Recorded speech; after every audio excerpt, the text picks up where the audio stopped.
So tonight we're going to get to talk about the third path in creation spirituality. And we have talked about kind of the basics of what original blessing is. And we have talked about the path of awe and wonder, the path of grief and suffering, which was last week. And this week is the week of birthing, of creating, the week of the prophet. We were going to begin a little bit about the prophet. And it's, these all, and remember that as we're on our spiritual journeys, we don't go from point A to point B to point C, D, E, E, et cetera, but we'll find ourselves at these different places throughout our journey. Now, the first two, I'm going to share the screen with these are some of the things. Via Creativa is about befriending creativity. It is about befriending our divinity. It's about being a co-creator with God. It's about being the prophet. It's about divinization as co-creators, art as meditation, trusting images around us, having a discipline, having a dialectic God as mother, God as child, and as resurrection. I want to begin with a quote from Matthew Fox, although I don't completely agree with him, and I'll tell you why in a second. However, the first part I absolutely do. It says, all four paths of creation spirituality find their apex in path 3, the Via Creativa. Paths 1 and 2 lead up to path 3, for we create only out of which we have beheld of lightness and darkness. In path 3, we learned what Eckhart meant when he said that we are heirs of the fearful creative power of God. Creativity is not I'm going to put this, creativity is not just about painting a picture or producing an object. It is about wrestling with the demons and the angels in the depths of our psyches and daring to name them, to put them where they can breathe and have space, and we can look at them as well as embrace our biggest visions and dreams. I added to this that if that's the working definition, then queer folk are great artisans indeed, because I do not think it is a coincidence that there are countless stereotypes of queer folk as artists, musicians, florists, hairstylists, interior decorators, priests, nuns, and shamans. For while Fox says in this quote that creativity is not about painting a picture, I would say yes and no to that statement, because whether one produces wonders of this world through art or through social change, both are acts of creativity.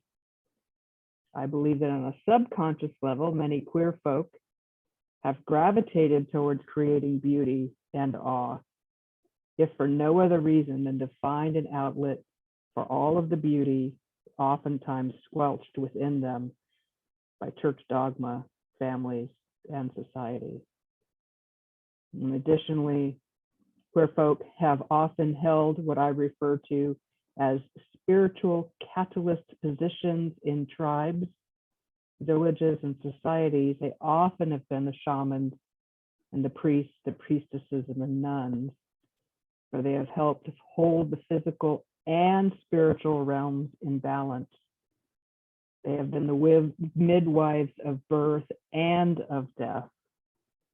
The shamans and priests within the queer community, whether that comes in the form of a clergy person or a 12-step sponsor, help individuals wrestle with their pain, their demons, and their angels. And they help people to come to terms with demons of discrimination and find angels of acceptance.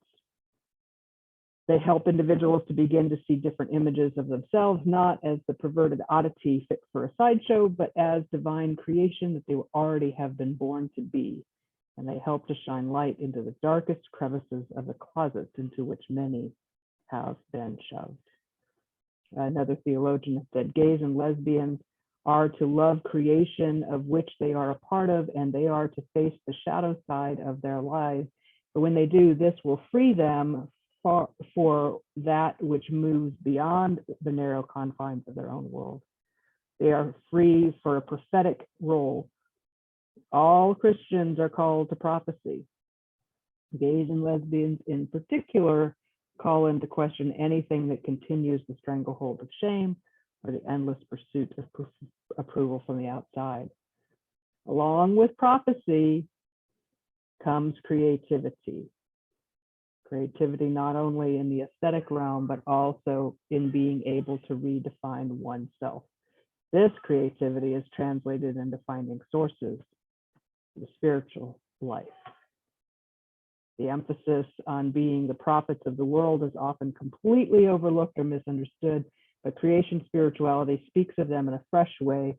We find the primary works of the prophets, as Rabbi Heschel teaches, a prophet is to interfere with injustice.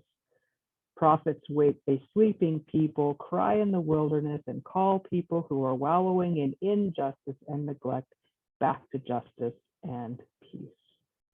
And as followers of the past continue to honor themselves, empty themselves, and begin the connection process with the divine and with the world, they do become prophets. They are not fortune tellers who predict the future, but are ones who agitate the status quo to bring us back to our authentic selves. They are the ones who challenge us to live creative, spirit-centered lives. They are the ones who find strength to face the injustices of the world and do what they need to do to bring balance back to the world. A lot there.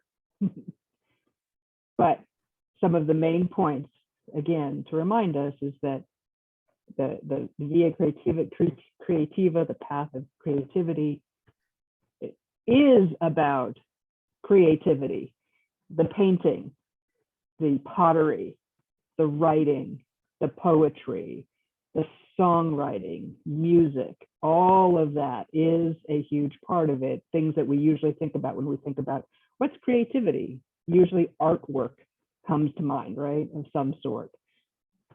That is a huge part of this path. The other part is also that after walking authentically in the awe and wonder and in the suffering and grief, then we can start to create, right, from that. And that creative process, when we create from that, really is about allowing ourselves to be the prophets in the world. And as I said, I don't think it is a coincidence that especially queer folk, many queer folk, have held in many cultures the spiritual, the priest, the priestess, the shaman, right? Because of really truly being in the depth of the struggle themselves and coming out of that and through that, the creative process is birthed, right? And that what's being birthed is reconnecting people to themselves and to their creator. Okay.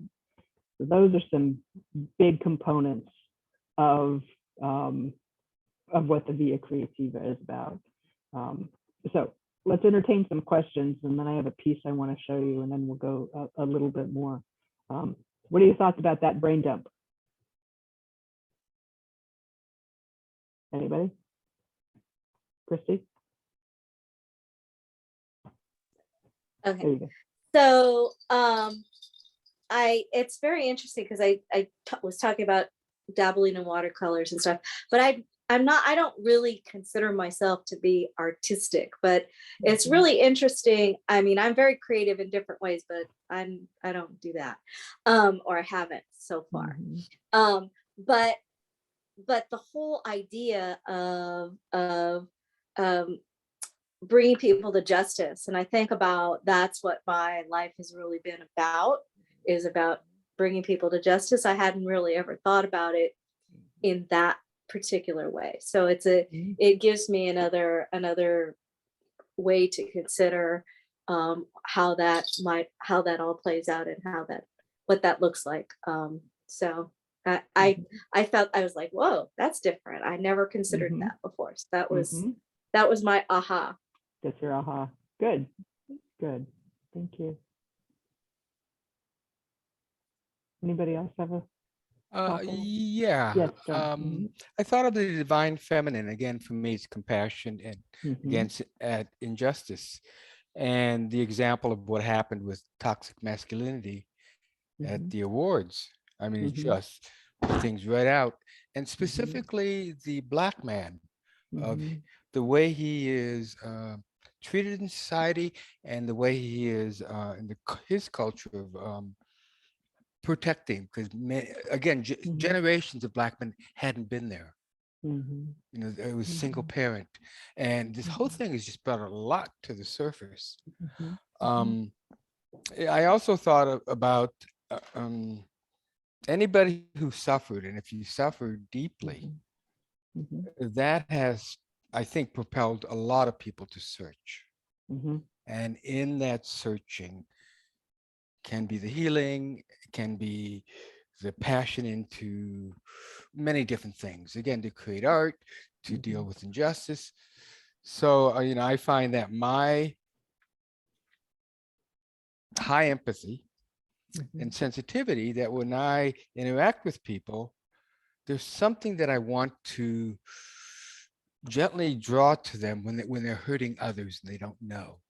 Mm-hmm. And I realize I need to do it, first of all, modeling it, and but there is somehow I want to help people along in the world, Mm-hmm.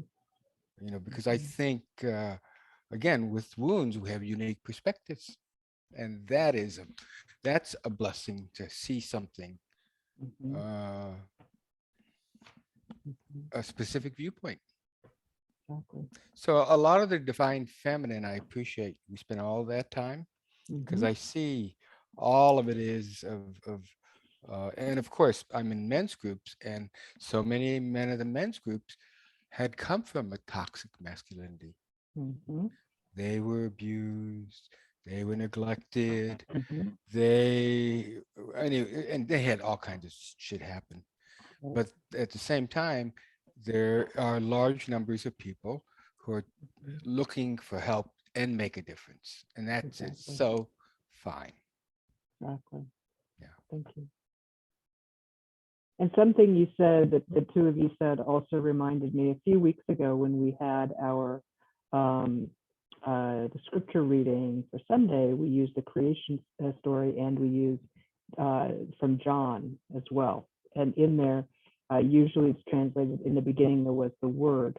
You would have seen that it was translated to, in the beginning was the creative energy, right?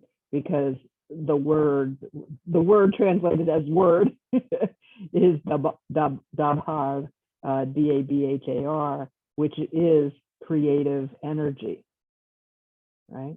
So in us, we all have that ability to create, and then the question is, how do we use it? And when there's so much, this is why, going back to last week and talking about, embracing the path of suffering. Well, when pain happens, and when lots of stuff happens, especially at younger ages as well as in older life, and there's damage to our psyches and ourselves. Question is then, what do we do with that, right?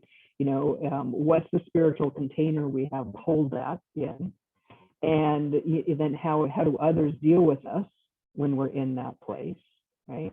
And if it is not dealt with in a healthy manner, what ends up happening? Well, that creative energy can come out for good or evil.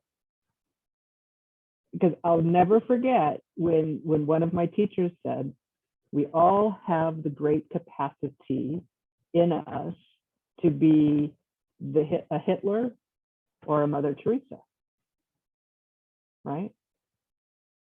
Hitler, we could say Putin, and many of the others today all have an intense amount of creative energy.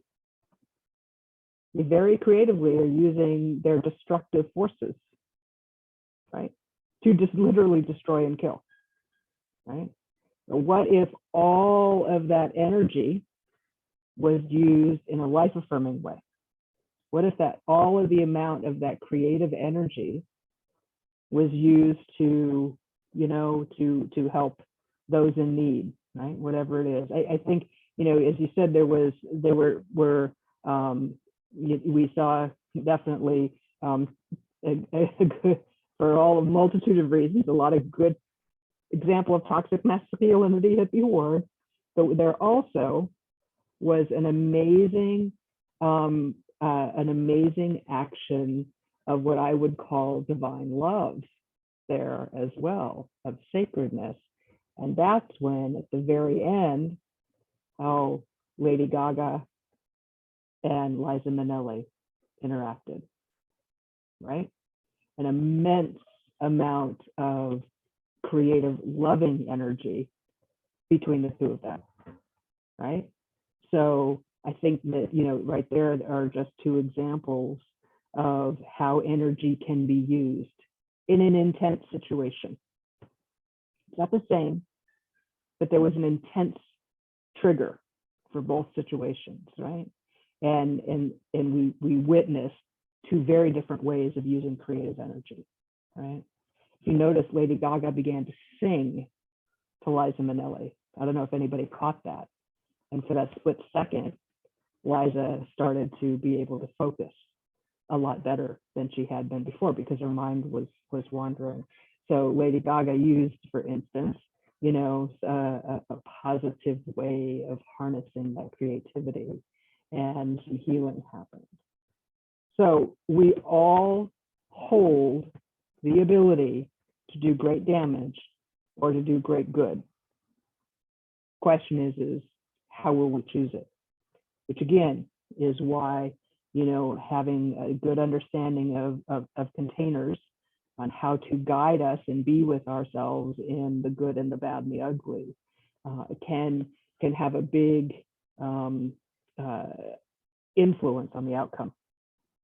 Big influence on our outcome.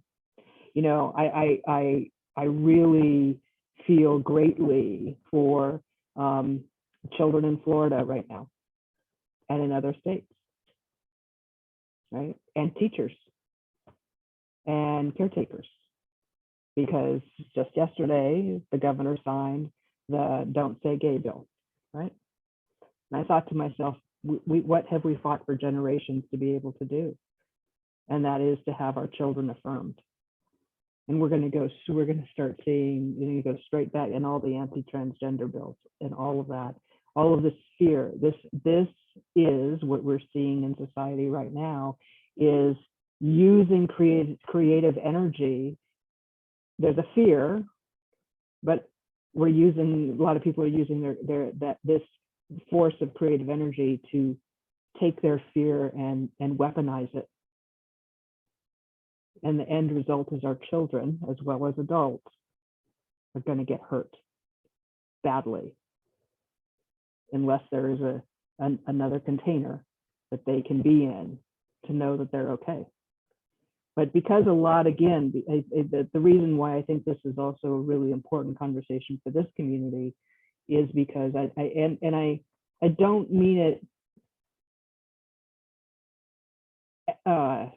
as a glib comment when I say I don't believe that it is a coincidence that there are such a high number of artists of all ilks and spiritual leaders and teachers within the queer community. A community that has been attacked, if you will, and has, you know, suffered over the years. For yourselves, have you ever found that you have used creativity as a healing agent in your own lives? Absolutely, yes. Yeah, would you speak to that? I'd like to speak to that. I've used creativity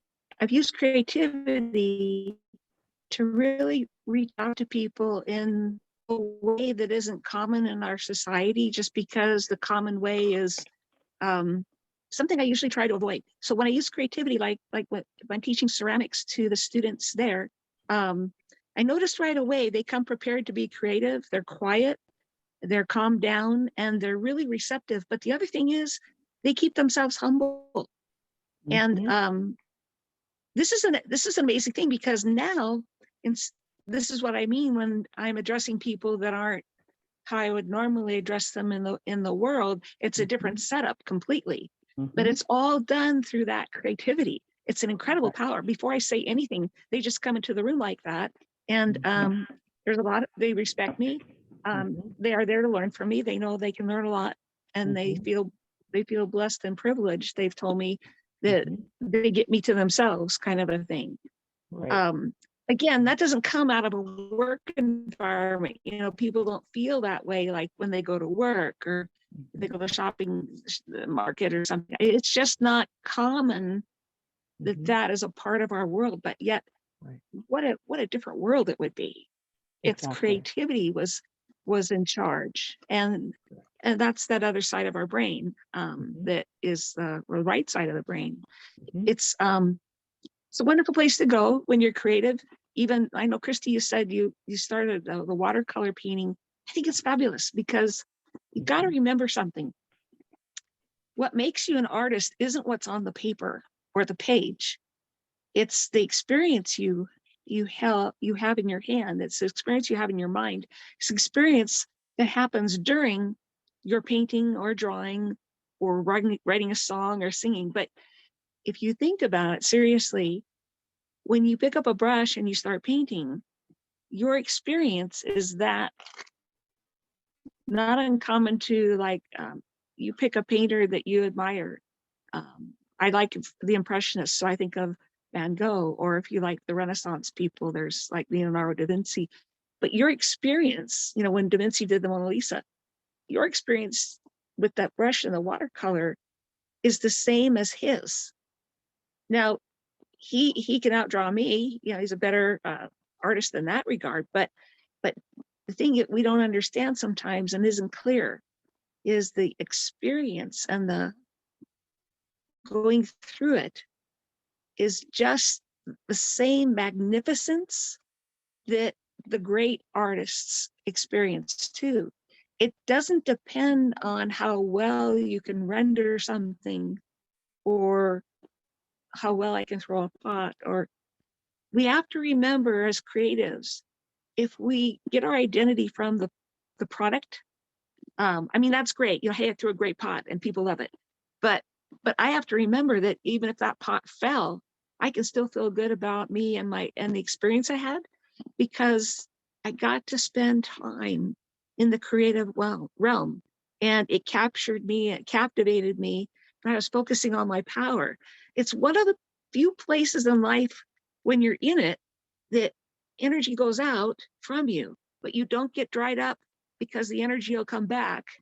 Like when you make something and it pleases you, that experience is something that's so rewarding. And I think that's why I keep going back. And I think that's why a lot of people want to, just because you paint one painting and walk away and say, okay, I'm good. Well, I've been throwing pots for 48 years. How come? Because I want that wonderful experience. And I am excited to see my skills so good now. It's wonderful to have that, because that was a part of my creativity too. But we just have to remember to let ourselves be creative, enjoy that. And also, creativity will always take some time. We cannot rush ourselves through a creative experience. We lose the creative power, the mysticism, the intrigue, the fascination. So that's why I'm saying it's a right brain thing, because the left brain says, look, we only got 10 minutes, get that thing done, get the drawing done. Okay, just here's an eye, draw a circle, put a dot in it. Okay, we're good. Okay, here's a nose, draw a little half of a triangle, there's the nose.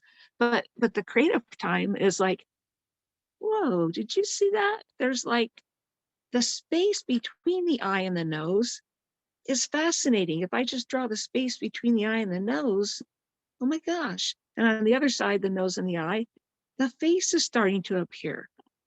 So we'll go to places we've never been before, and it's delightful.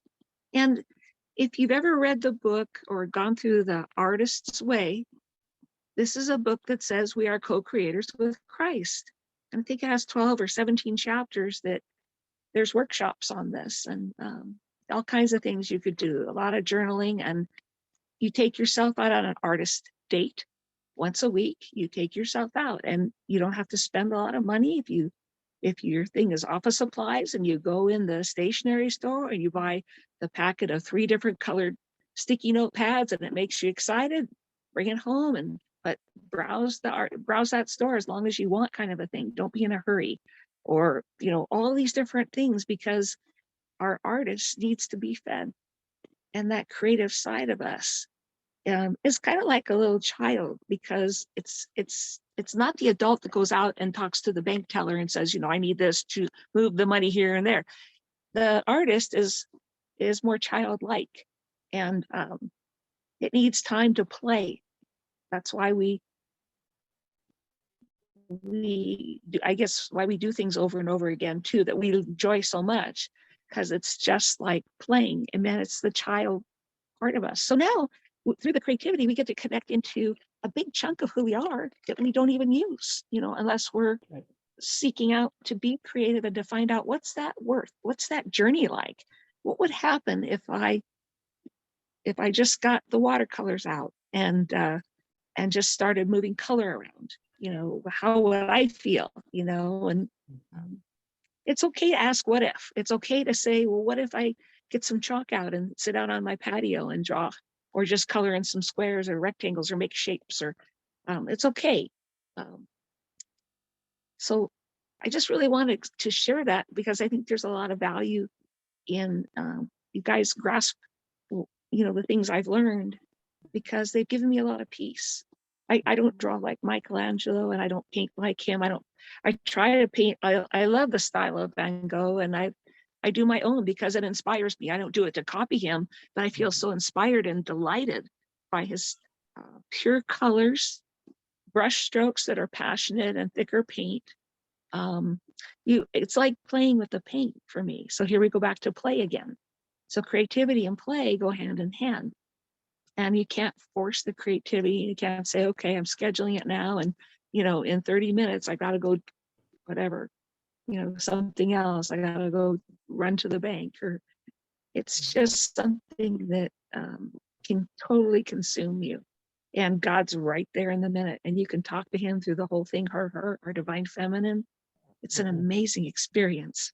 And many times she's with me, and I'm understanding it even better now, especially when I went back to learn about how the Bible refers to wisdom, and it's a she. Remember we talked about that back a little ways ago. So anyway, I think I've made my point, but I just want you to know, it's like jumping into a fresh, wonderful, refreshing pool of your best water and feeling so good and happy, because there's no judgment. Don't let condemnation come in and steal anything from you. Just realize you're having the same experience as the most best, writer, painter, musician. You're still having it. It's not the product, it's that, I guess they say the process, but the experience, that moment in your total joy, peace, freedom, acceptance. Where are you going to get that other than through creativity? That's beautiful, Oh my Penny. God, Penny, that was just like perfect of what you explained and said. Bless you, Deb. You just have that place and you do it. Yeah. But it's been hard for me to get back to this creativity.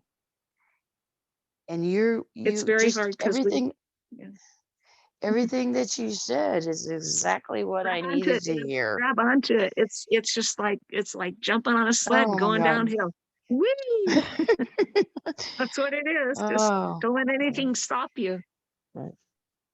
Yeah. And whether you know it or not, and I think you do, what you're talking about is a relationship and playtime with God. Absolutely. Yes, It's I play. feel it. Absolutely. You're right. I feel it. And Right. And what has become very sad in our society is we do not honor the artists, right? it's true. It's true. We do not honor the artists. And I saw something that was really interesting. It said, you know, we look down upon, we don't value, you know, the poets and the songwriters and the artists and such. They said, but just wait until somebody dies. Right. That's Yep. true. And That's he true. said, because what is one of the first things that we do when there is great loss in our lives, whether it's a breakup, whether it's the loss of somebody, you know, what is it we do? We go hunting for the We should perfect have. song, for the perfect song, for the picture, or for a poem that can express the feeling that is within us. The artists are as valuable as the shamans in any society. And what the Western world has done since the Industrial Revolution, basically, has been to monetize everything and to prioritize everything. And what is prioritized is the outcome, not the process. And the process is where we get deeper into our relationship with the divine and with one another and with creation, right? And all of those things that are absolutely necessary. And in the process of doing art, whether it's writing, journaling, painting, singing, how ritual, for how many of us has healing happened? There's been times when I'm doing painting and stuff and I'm all just, I feel good. But I get into this dance and I start dancing around and singing, and then it's like I'm all of a sudden look at what I've been doing, you know, Exactly. and you know, you bring God back into that because he's the leader. Right. Yep. Right. Because we're co-creators. We're co-creators with God. And we're co-creators with God. So God's right there with us when we're, you know, creating. I've done what you've done. I've been so excited. I just finished a pot that stands about 3 feet tall. I threw it on the potter's wheel. And I'm just like, yes, God, thank you so much so that finally I can do these things. And it's because of you. And I'm so excited. And what do you think about this? And I think I'll go there. And when I'm making it, I'm talking to him the whole time.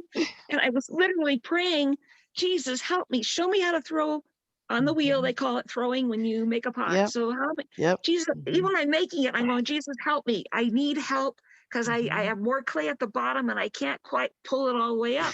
Show me what I need to do. This is a big chunk of clay. And I thought very clearly, well, what are you doing? Well, I'm doing this. I told myself what I was doing. And I got just the next pull, just pulled up a whole nice weight of clay. So you can think of it as like if you had a deck of cards and they were all wet, just turn them sideways, and that's the bottom of the pot on the side, the sidewall. And since they're wet, you just start to pull them up a little bit, and they slide across each other, but they might slide up about 8 inches or something, right? That's exactly what the clay is doing. Right. It's exactly the same thing.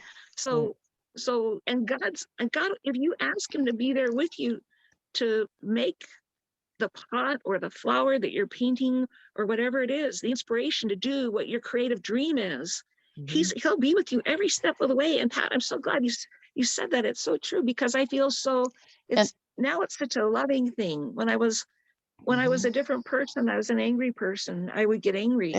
But God freed me of that. God healed me of that. So the healing comes again, like you said, there's a lot of healing. And because I get to spend more time with God, and it's a one-on-one.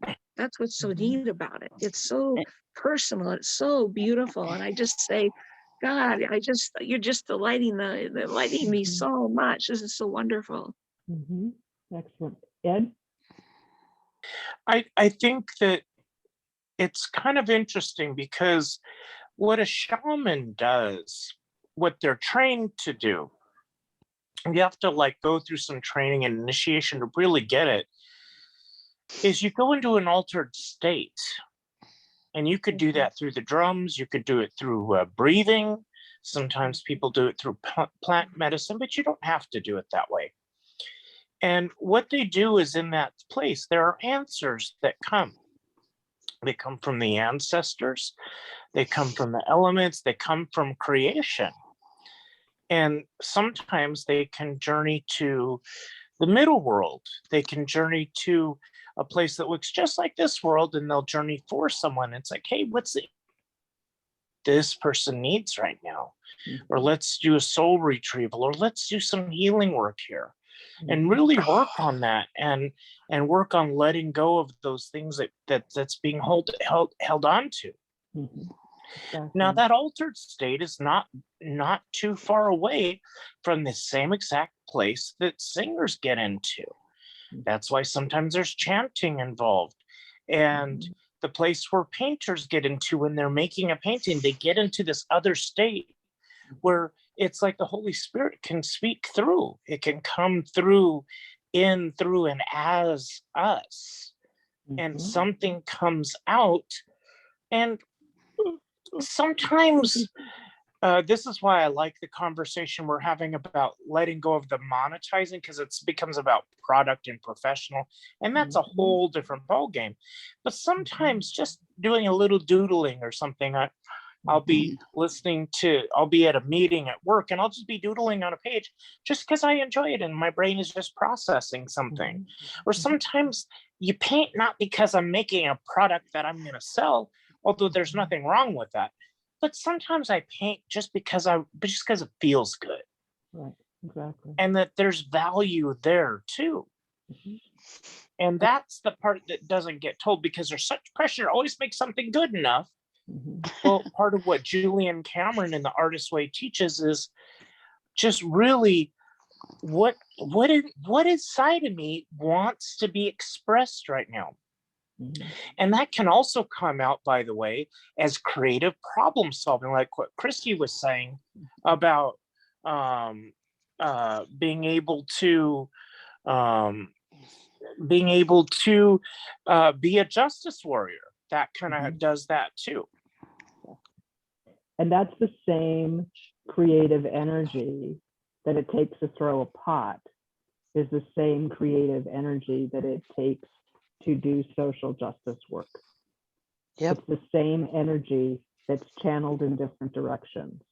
Wow. You know, it is, and it's interesting. You know, I used to actually paint a lot when I was younger, and I actually have pictures to prove it. But you know, years ago, I lamented about the fact that I don't. You know, when was the last time I picked up a paintbrush? 30 years ago, maybe. I mean, it's been a long time. But when I asked myself that question, I realized I actually am still creating. I mean, what I get to do as a profession, right, as a calling, is all about creating. Whether it's creating a worship experience, whether it's about you know, creating a social justice movement, about whether, you know, when I was doing a lot of political work, I mean, that is about creative energy. So this is why this is so important, to tap into the creative energy, which is the source, right? And we learn when we're creative. We learn. I mean, if you have, I mean, this is the whole thing about, you know, elementary school and middle school and high school. You know, it has become boring. It's about, you go in and they feed you information and you're supposed to retain it and regurgitate it. There's very seldom creative processes. And the most successful classes are the ones where the teachers are creative and allow their kids to be creative in not only getting but processing and showing the learned thing. They call it project. What do they call it? The name for it? It's project learning. They do projects. They create. You know, they might throw a pot, right? You know, or they might, you know, build something to show it, or and such. So this is why this part of the spiritual journey is so important. whether it is giving yourself permission to paint and not judge yourself, or throw pottery, or write music, or sing a song, or do worship, or write a love letter. Okay, this is all creative energy. And when we tap into it on the micro, right, on our own personal lives, that expands into the community. And this creative energy is so needed right now, because the only options, what people are seeing as the only option to respond to situations in life, is coming out to be negative energy. Yeah. Like there was a lot of ways to stand up for what this instance, for the situation, for instance, at the Oscars this last week. There was a lot of creative ways, but what was the go-to way? The go-to way to make the point was violence. Right. In word and deed, but I mean, and that could be said for both parties involved. But the go-to option is violence. What if we had all of this swirling creative energy, positive creative energy going around? There could have been an even more effective and long-lasting and life-changing, to the positive, example given. Yeah. I think, for instance, so Lady Gaga could have been really annoyed with Liza Minnelli. Could have gotten really annoyed with her because she kept going off on tangents, right? It was a situation. I think it was wonderful what she did. But what she did was tapped into a creative, positive, creative option. Right. That the result was healing, affirming, and so much more beautifully bigger than the original. I want to give somebody who hasn't had a chance to speak. Can I just say one last thing real quick? Sure. You don't have to have a lot of money to be able to do this, because some of the best artwork I've seen, people were just out in nature moving some rocks and taking a stick and drawing in the dirt, and that's creativity too. Writing yourself a love letter. Now, there's one. That's beautiful. That's a hard one. I give you a challenge. Write yourself a love letter this week. Okay.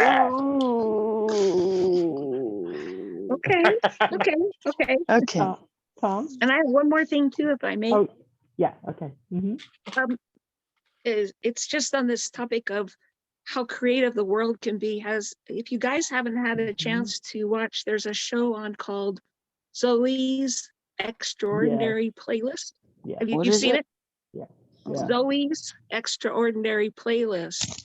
Talk about creativity and how when you see the show, they pretty much they explain to you what's going on, because at first you're wondering what's happening, and that's a different way to respond, or that's a different way. If people stay in that creative mode and keep the creativity going on around them, which happens every time Zoe experiences what she goes through, it changes her. It totally changes her. And usually from negative to some insight or something better. Not always, but and it's a scripted show too, because of course they have a plot, they got to follow it. But it was really interesting to me when I finally realized what the heck was going on. And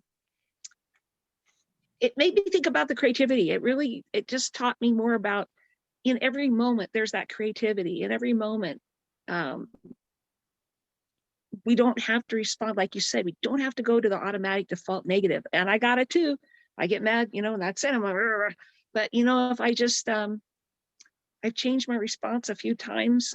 I've got a hold of myself, and I pray, God help me to just keep a hold of myself, to keep the presence of mind, so that when I recognize these things happen and it escalates and it pops really quick, but help me to slow down. And if we're mindful of it and we ask God for help, and the more we do that, of course, the better we get. Anyway, the bottom line is, you might want to see some of the most creative ways that life can happen by watching Zoe's Extraordinary Playlist. Thank you. Tom? Yeah, I'm trying to make it brief. What I found healing when, especially when I'm looking back over my songs, a lot of it was to do with an expression of struggles I was going through, and my whole coming out process. My songs from like my teenage years to like I was about 40 and beyond was dealing with my sexuality and, you know, how and to express it. And it really was like very healing and amazing.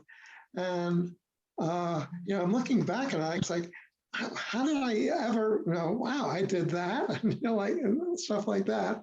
And here I'm thinking that, oh yeah, I was always, you know, really very conservative and you know, and closeted and stuff like that. But boy, in my lyrics, it's like, wow, I said that back then. You know, it's like, and just the expressions that I was just again, it was just the best of my songs were the ones that, you know, like, you know, some like I struggle a little, I need to do this and that, but the ones that just came through, I was just being a channel of letting spirit flow through. And then some of it was spiritual, some of it was, you know, like the more sexual aspects, and, you know, but it was like really amazing. And I'm saying, like, you know, I was very prolific, especially in the 70s and 80s, and into the, you know, early 90s. And then I'm saying, what you know, what's going on? The last 25 years, I have just a handful of songs. Well, I've gotten together with Ron, and I don't have this energy that I need to. How can I channel this and get? No, you know, but life has been really good. You know, with Ron, I was in a job that I liked at the church, and so there was like very, you know, it was only, you know, things like when 2001 happened, and or personal losses. That's when it came out, or, you know, just extraordinary things like, you know, like the experience of being in Hawaii, and the song is spontaneously, you know, came out, but, you know, but just few and far between. Whereas, you know, writing like 3 songs a month sometimes, and now it's like, you know, maybe 1 song every years, but because I don't need to do that anymore. But it really served the purpose, and they weren't just like throwaway. Most of them are like, I put it up to, like, I have 18 albums worth of material that, you know, like I would listen to them, you know. You know, some of them are a little dated now, but most of the stuff is like, hey, this is quality stuff. So, right. And an important thing that you touched on, Tom, that I want to pull out a little bit more is, and I mentioned it a little bit too, is tapping into this creative energy is really, really important when we're in times of struggle and grief, right? It is, and if we give ourselves permission to use whatever our creative part is in ourselves, and channel some of the feelings and our experiences and our emotions into that, then something positive can come out of it instead of self-destructive, right? You know, and think about some of the greatest artists, right? Musicians, as well as painters, etc., did their most prolific and best work when they were in the deepest of depressions. Yeah. Because they allowed their art to be the vessel through which they worked to process, if you will, what they were going through, right? And ritual. I mean, you know, I've had to do a lot of memorials lately, you know, a lot more, you know, got another one on Saturday. And, you know, putting those together takes, you know, it's like there's all of this grief that and feelings that, you know, for me, as I craft these, is about how can we process this loss? How can I process my own loss, right? You know, and utilize ritual as a creative process and outlet Right. so that communally we can reach to another side. It was absolutely ironic when I heard the person talk about how we devalue artists until somebody dies and you're looking for the poem. Because this morning I was working on Leslie's memorial this weekend, and she had a much more of a pagan spiritual path. So I was like, I really wanted to find something that was much more authentic for her path to honor Right. her, right? You know, so I'm calling my brother, you know, in Oregon, because he's a pagan priest, right? And I'm like, Jay, I need some help. I really need, because, you know, but this whole process of coming, and I thought to myself, if it wasn't for the poets, Mhm. right, I wouldn't even have had a source to go to, right? Mhm.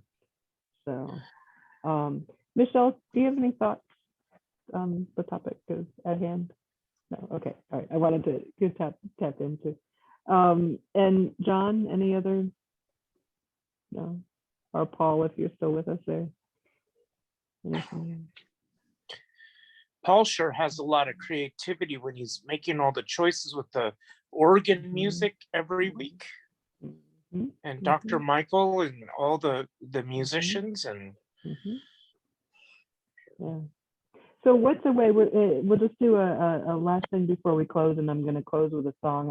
I shifted from something else I was going to show to a song that came to me while we were talking. So what's a way that you have found that you've been able to tap into that creative part of you?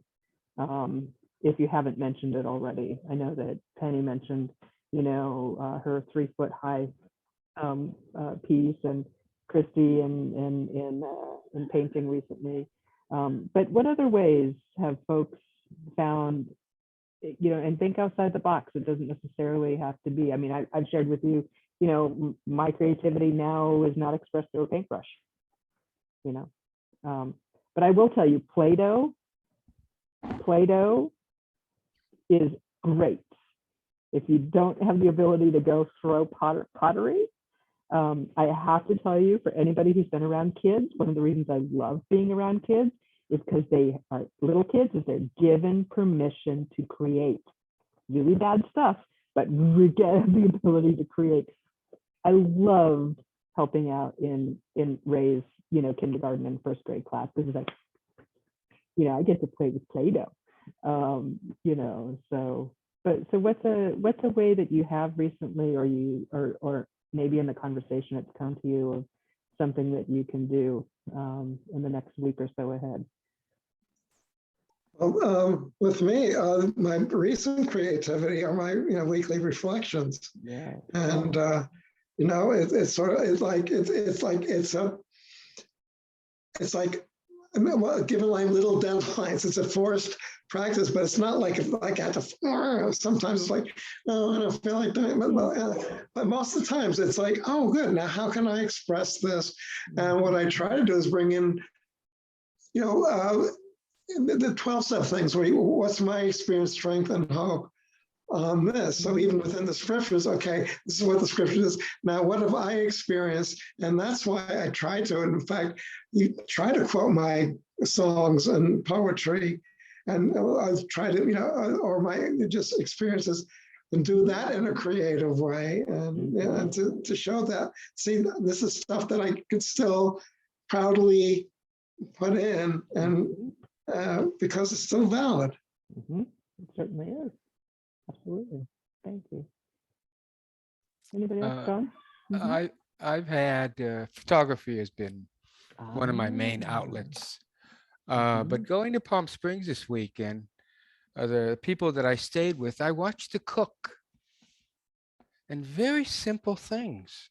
I was fascinated, and the flavors were like exquisite. So just again, the creativity of food. But probably a major significant thing, much of my life is I've had 2 green thumbs, and I've had specimen plants that were 10, 20, 30, almost 40 years old. and they're no longer around. Well, a couple are, but most are gone. And when I would grow something, whether it was a vegetable garden or a ficus tree or whatever it was, and I would prune it and fertilize it and watch it over a period of time. I never had any children. So each one of these became a baby. And then I realized they became specimens. Then they eventually became ancestors. It's like, some of my plants had been alive 40 years. And I mean, they're off in the world. I don't know, maybe they were fertilizing for the next generations or something. But just a sense of that, something like that, to see something living has been so enjoyable.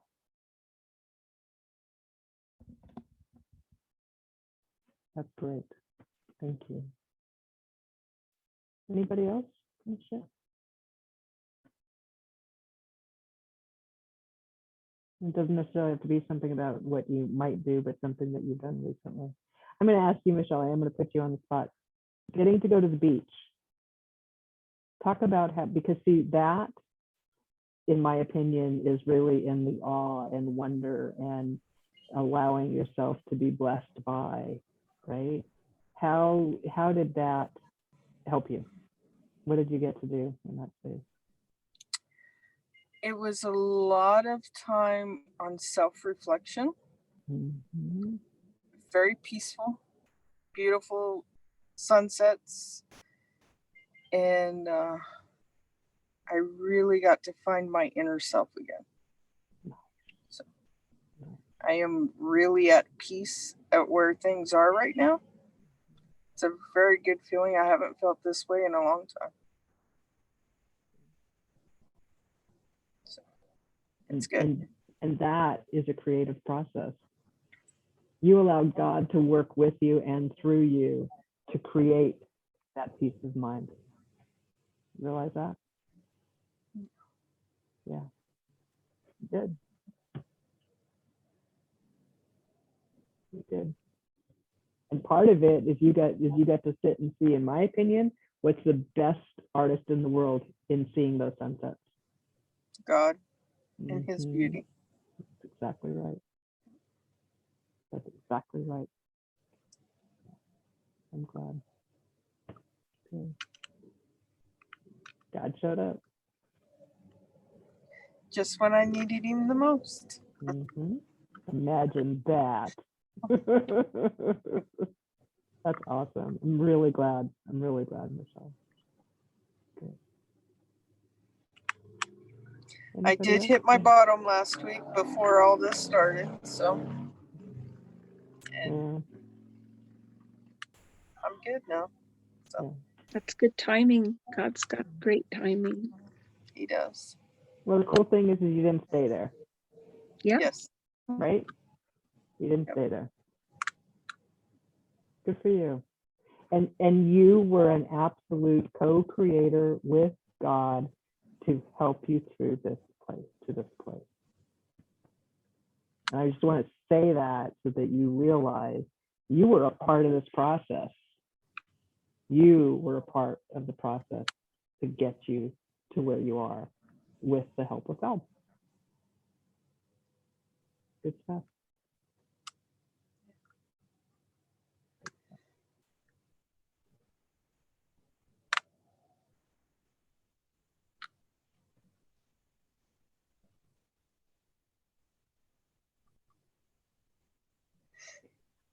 I want to actually move into a closing song for tonight, if you guys would be okay with that, because I just want to hold that space.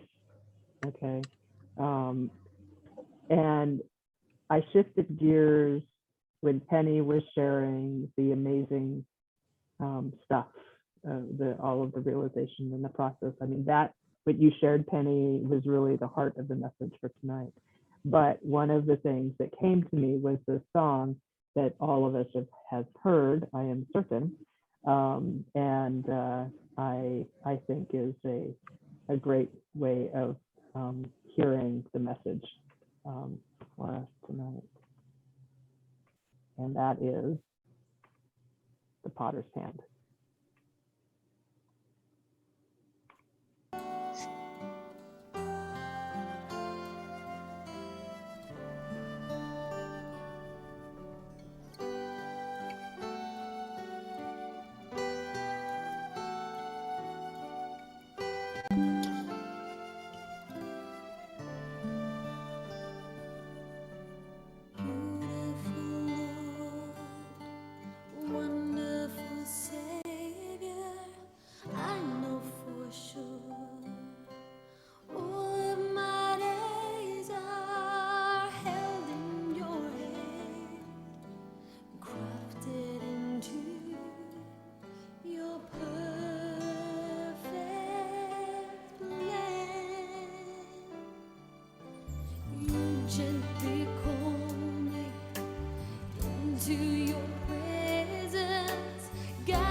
Yeah. And the thing I thought it was such a beautiful reminder of using the imagery of what Penny spoke of so eloquently, and that it's a two-way street. I hadn't heard that song in a long time. Yeah. And the other Yeah, part, wonderful. It's beautiful. when you watched that song being performed in the audience, what you saw was a song becoming greater than the participants who were even in the room. Yeah. Yeah. This Beautiful. is the importance of allowing ourselves to tap into that creative part, that creative energy of ourselves. And when we do, you could see healing happen. You could see Yes. people's hearts literally opening up. And Yes. so that at least for that moment, a Yeah. container of sacredness was Yes. created, that I guarantee you, for those who were there and those who watch it later, the spark of healing is brought with them. Yes. That's the power of the creative energy. I might go to sleep tonight. Okay, I hope so. Oh my God, it's just so. Yeah, I needed to hear that. there you go. Mm-hmm. All right. Wisdom abounds from all of you. I thank you greatly, and Can't see. blessings, blessings, all of this.